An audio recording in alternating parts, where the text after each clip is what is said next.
사도행전 13장 우리 13절부터 31절까지 말씀 함께 읽었습니다. 마지막에 우리 31절 후반절에 읽었던 말씀이 마음에 많이 남네요. 이제 그의 증인이라. 여러분, 우리는 예수의 증인인 줄 믿습니다. 뭐에 관해서 들은 게 아니라 우리가 바로 그 증인입니다. 어제에 이어서 여러분 바울과 또 바울의 사역팀들은 계속해서 선교 사역을 이어갔습니다. 그들은 여러분 이제는 밤빌리아를 떠나서 버가에 이르렀다. 우리 13절에 말씀이 나와 있습니다.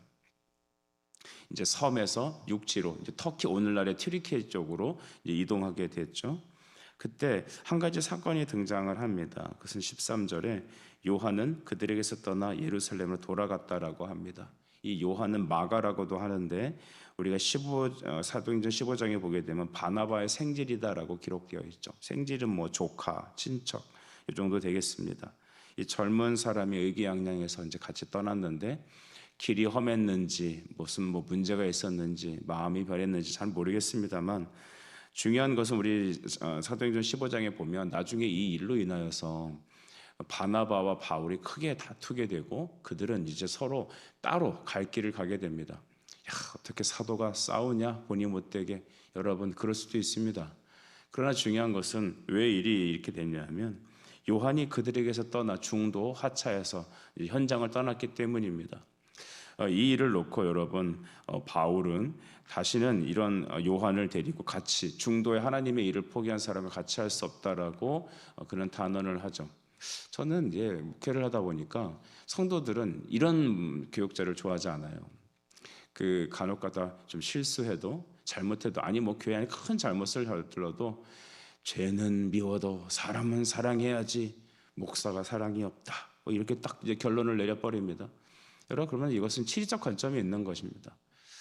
우리 말해도 사람 고쳐 쓰는 거 아니다. 그런 말도 있는데 여러분, 사람은 고쳐 쓰는 거 아니에요. 하지만 사람은 예수 안에 죽어서 새롭게 되면 되는 것입니다.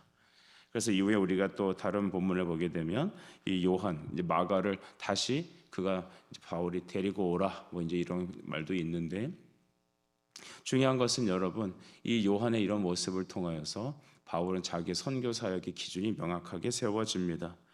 우리가 너무 인간적으로 좀 생각하면 안 됩니다. 그래서 성도들이 대부분 시험 드는 것 중에 하나가 부교육자들이 혹은 실수해서 좀 신앙이 약해진 사역의 현장에서 떠난 그 사람에 대해서 인간적으로 너그럽게 품어주기만을 기대하는 것 같습니다. 여러분, 복음의 현장에서 떠나면 어떻게 되겠습니까? 집도이가 수술하다가 기분이 나쁘다고 수술 칼을 내어버리고 나가버리면 그 환자 어떻게 하는 겁니까? 생명과 주의 일에 대해서는 분명 엄격한 기준이 있어야 될 줄 믿습니다. 이 일 후에 여러분 우리는 또 계속해서 바울을 봅니다. 중도에서 누군가 하나가 이렇게 현장을 떠나게 되고 사역을 그만두게 되면 같은 팀에서는 굉장히 큰 현타가 올 수 있습니다. 하지만 바울은 사람에 의해서 움직이는 사람이 아니었죠.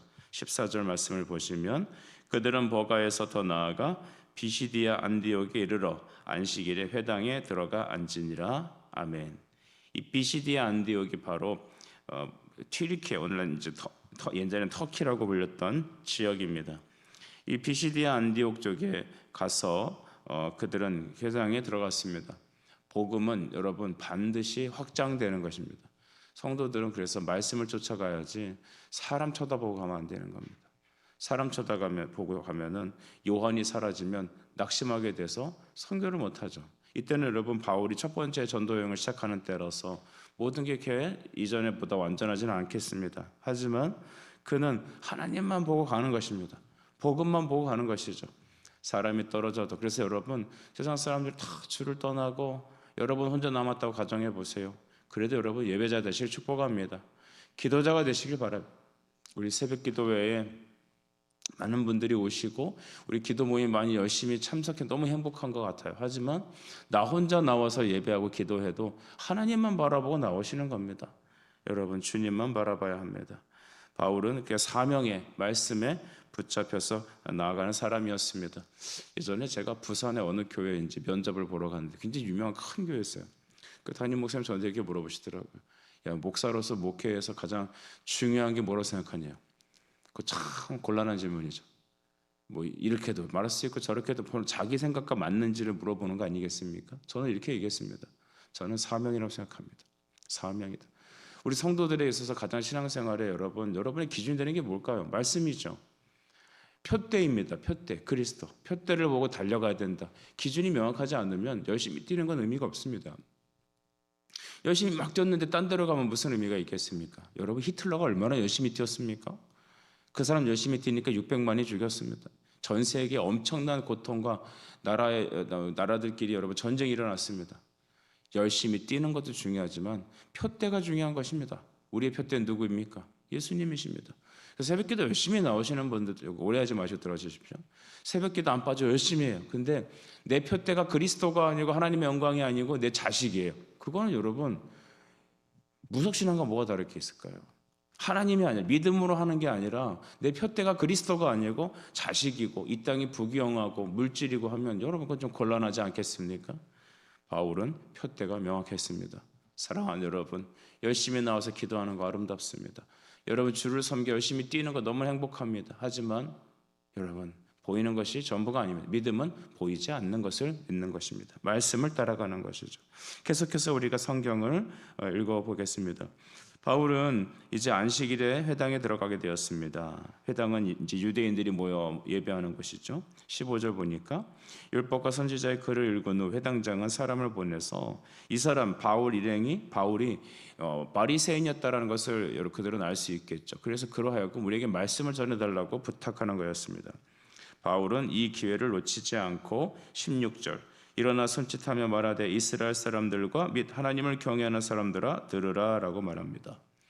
이스라엘 사람들 즉 유대인들아 들으라 라고 하면 유대인들도 듣는 것이고 유대인은 아니지만 이방인 중에서도 하나님을 경외하는 하나님 말씀을 쫓아온 사람들아 같이 들으라라는 것입니다.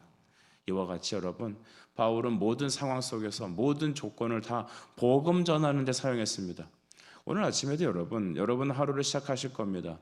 학교에 가서 부모를 만나고 친구도 만나고 회사 가면 또 직장 가면 직장인도 만나고 학교 가면 또 친구와 선생님도 만나고 지나가다 평소에 아는 사람이 있으면 인사도 하고 오랜만이라고 말을 건넬 수도 있을 것입니다. 어떻게 그 상황을 활용하시겠습니까? 여러분 바울은 그 한순간순간을 다 복음 전파를 위해서 사용합니다. 우리 디모데후서 4장 2절 말씀을 보시면 너는 때를 얻든지 못 얻든지 복음을 전파하라고 했습니다. 때를 얻든지 지금은 때가 아니야. 저 사람은 내가 말하면 안 되는 사람이야. 여러분 왜 여러분이 그렇게 하나님의 일을 제안하십니까? 하나님은 여러분의 모든 상황을 그러니까 삐짓고 들어갈 틈만 보이면 그냥 예수 얘기하는 것입니다. 예수님은 믿는지 너의 삶이 어떤지 그러면 여러분 우리가 그 사람에게 그렇게 전할 수 있는 겁니다. 간혹 보면 여러분 몸이 기억한다는 말이 있죠. 권투 선수들 보면은 이렇게 자기가 머리로 계산해서 하는 게 아닙니다. 주먹이 날아오는데 언제 그걸 계산합니까? 몸이 기억해서 반사신경적으로 이렇게 움직이는 것입니다.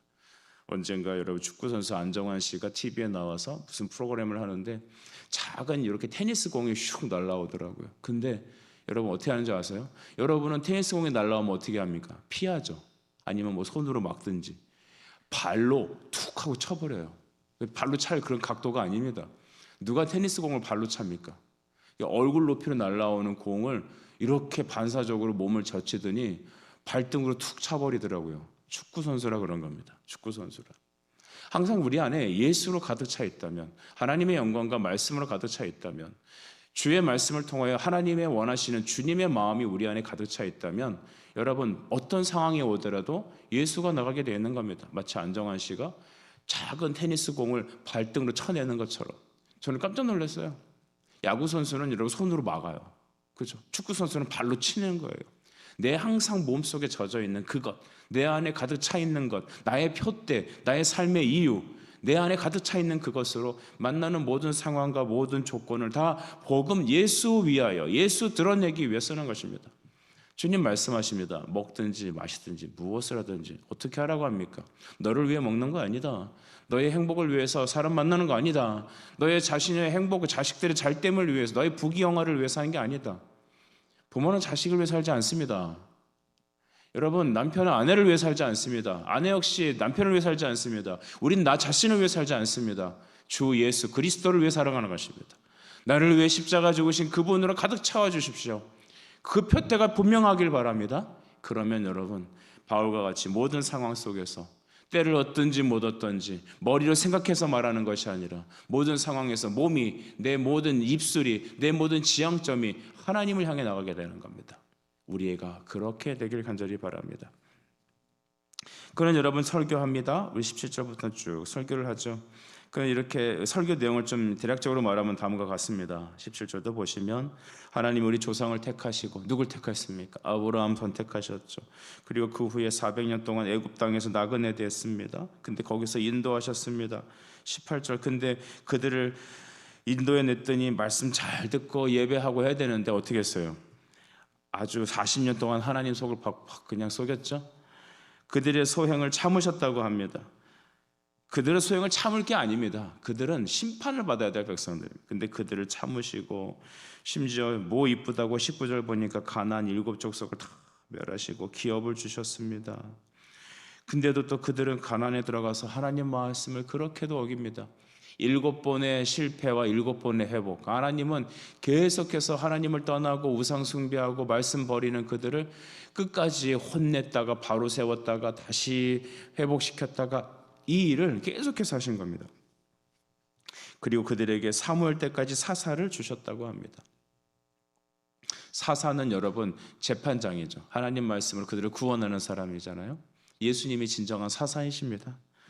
그리고 여러분 그들이 왕을 구했다 하지 않습니까? 사울을 세웠다가 패하고 다시 다윗을 줬는데 22절 후반절에 보니까 다윗을 만나니 내 마음에 맞는 사람이다라고 하셨죠. 내 뜻을 다 이루리라. 다윗을 통해서 하나님은 다윗을 통해 내 뜻을 다 이루시겠다 하셨어요. 다윗이 죄가 없나요? 다윗이 완벽하나요? 그게 아닙니다. 하나님은 다윗을 선택하셔서 다윗과 같은 예수 그리스도의 영원한 왕국을 세워주시겠다라고 하는 겁니다. 예수님 누구의 후손으로 오십니까? 다윗의 자손으로 오시잖아요. 결과적으로 다윗의 자손 23절에 보십시오. 하나님이 약속하신 대로 이 사람의 후손에서 이스라엘을 위하여 구주를 세우셨으니 같이 읽습니다. 곧 예수라. 아멘.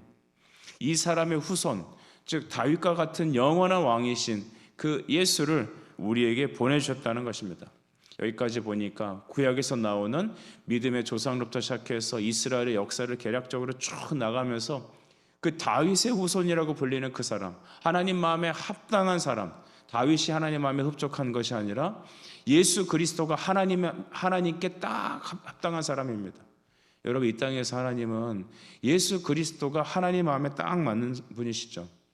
그래서 우리가 하나님 앞에 하나님 마음에 딱 맞는 이유는 단 하나입니다. 우리가 온전해서 그게 아닙니다. 예수 그리스도와 하나가 되었기 때문에 신앙은 예수 믿어 예수님과 연합하는 것입니다. 그래서 하나님 우리를 보실 때는 우리는 죄 많고 용납할 수 없는 그런 이스라엘 백성과 같은 사람들이지만 다윗의 후손 예수 그리스도와 하나 된 우리를 보시고 예수 그리스도를 통하여 우리를 보시니 너는 행위가 완전하고 너는 완전한 내 아들과 딸이다라고 주님 인정해 주시는 겁니다. 여러분 우리는 용서받은 죄인들입니다. 용납받은 하나님의 아들 딸들입니다. 이후에도 여러분 요한은 세워졌고 이후에 예수님을 우리에게 보내주셨다고 바울은 말하고 있죠. 우리 28절 말씀을 한번 보겠습니다. 죽일 죄를 하나도 찾지 못하였으나 빌라도에게 죽여달라 하였으니 29절 성경에 그를 가리켜 기록한 말씀을 다 응하게 한 것이다. 아멘. 여러분 바울의 복음 설교의 핵심은 무엇입니까? 너희가 죄를 찾지 못했죠. 아무 죄 없는 예수를 너희가 빌라도에게 죽여달라고 해갖고 죽였지만 성경에 기록한 대로, 이게 중요합니다. 말씀대로 성경에 기록한 대로 하나님의 뜻대로 하나님께서 예수를 다시 살리셨다. 그리고 이 30절에 하나님이 죽은 자 가운데 그를 다시 살리신지라. 그리고 31절에 우리 아까 읽었던 것처럼 그들이 이제 백성 앞에서 그의 증인이다. 우리가 바로 그 증인이다 라고 그 현장에서 복음 선언을 한 것입니다. 저는 여러분 여기서 우리가 쭉 바울의 설교를 통해서 알 수 있는 것은 부활하신 예수께서 구원의 주이시다라는 겁니다. 우리의 신앙은 부활신앙이어야 합니다. 예수님이 부활하셨습니다.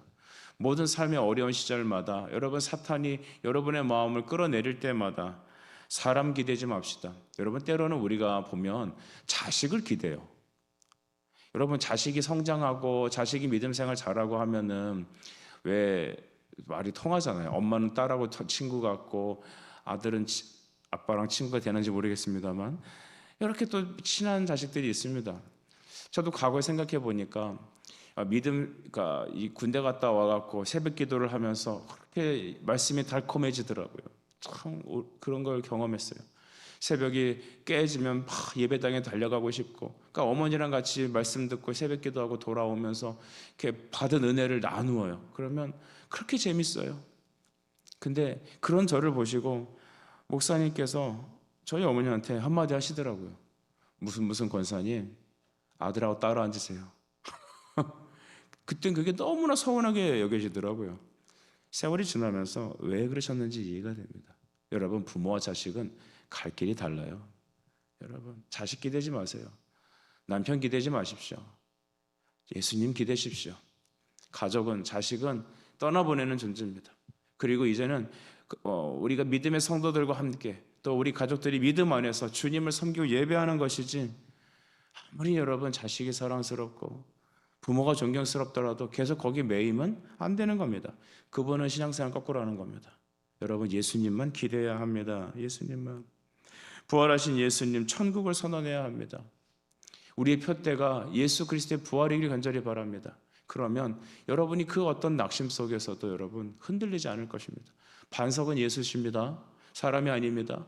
여러분, 아까도 우리 초반에 말씀드렸지만 요한이 선교 도중에 현장을 이탈했잖아요. 이게 아마 이 선교팀에서는 큰 어려움이었을 겁니다. 많은 목사님들은 목회 중에서 얘기합니다.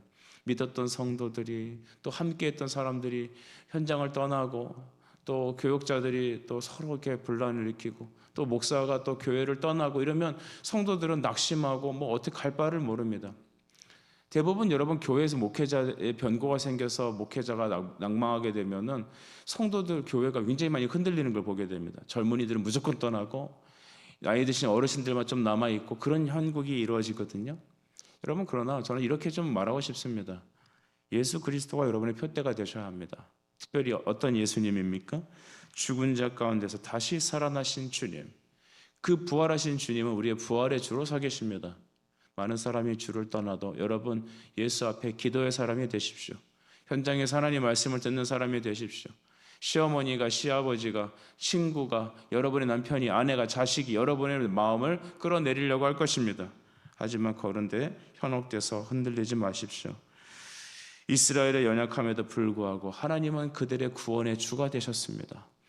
이스라엘이 똑똑해서 다윗이 온전해서 하나님 마음에 합당한 게 아닙니다. 하나님이 은혜로 그들을 붙잡으신 것입니다. 그러니 오늘 우리 교회가, 우리 가정이, 여러분 한 사람 한 사람이 믿음에서 떠나지 않고 하나님 앞에 예배하고 성도로 서 있을 수 있는 이유는 단 하나입니다. 우리가 잘해서가 아닙니다. 우리가 기도 열심히 해서가 아닙니다. 하나님 우리를 불쌍히 여기셔서입니다.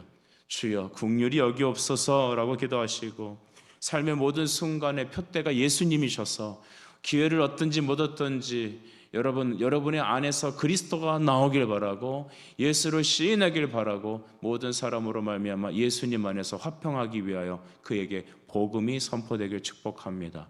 기도하겠습니다.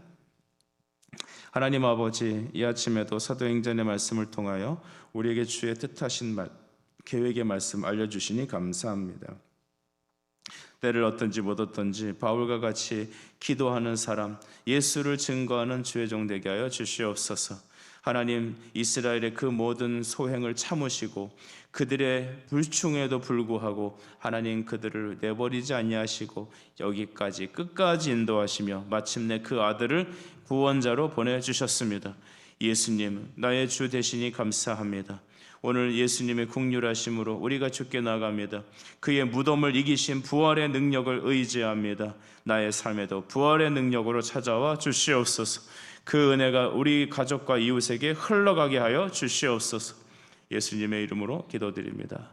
아멘.